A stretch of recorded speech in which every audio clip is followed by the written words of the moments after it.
Pennsylvania lawmakers agreed on a $50.8 billion budget over the weekend, and Governor Josh Shapiro signed it. It has more money for schools in it, funding for farmers hurt by freezes, and a boost in how much some retired firefighters and teachers get in their pension. But there are some big things that are not in the plan. That includes SEPTA funding and the fate of skill games machines. And that puts lawmakers on the clock to deal with them. NBC 10 political reporter Mayk is asking questions about what comes next. Machines like this could be worth millions, even billions for Pennsylvania. But lawmakers in Harrisburg budgeted zero from them in the budget they passed this weekend, opting not to make a plan to regulate and tax them just yet, even though the chair of the House Appropriations Committee says from his caucus's perspective, we want to regulate and to tax them. I talked to Representative Jordan Harris today. I believe while it may not have been a part of this budget deal, I do think in the near future we'll have to do something with skill games.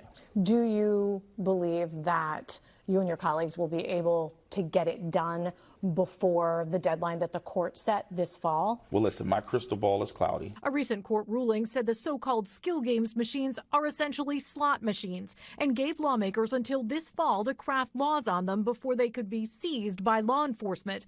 I also talked to Republican Senator Joe Picozzi. Why did skill games not get done in some way to figure out how to handle them? I think part of it is because they were able to make the numbers work right now without the skill games revenue baked into this year's fiscal budget. They essentially didn't need the money. This moment. Governor Josh Shapiro had proposed regulating them in his budget proposal, suggesting they could bring in $3 billion.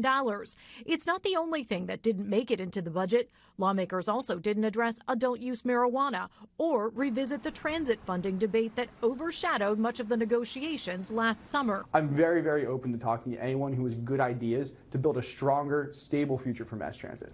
Is the environment in Harrisburg any better than it was last year for SEPTA and for getting some sort of long-term solution?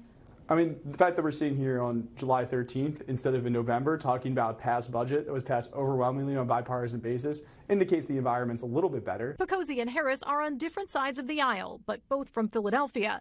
Harris says part of the key is to tell the story of the importance of mass transit to people from other parts of the state who may not have it. I know that we're going to have to deal with what it looks like for us to fully fund mass transit in Pennsylvania. But I'm going to be honest with you. It's not, for me, it's not even just about how we fund mass transit, but how do we make it even more affordable for everyday people?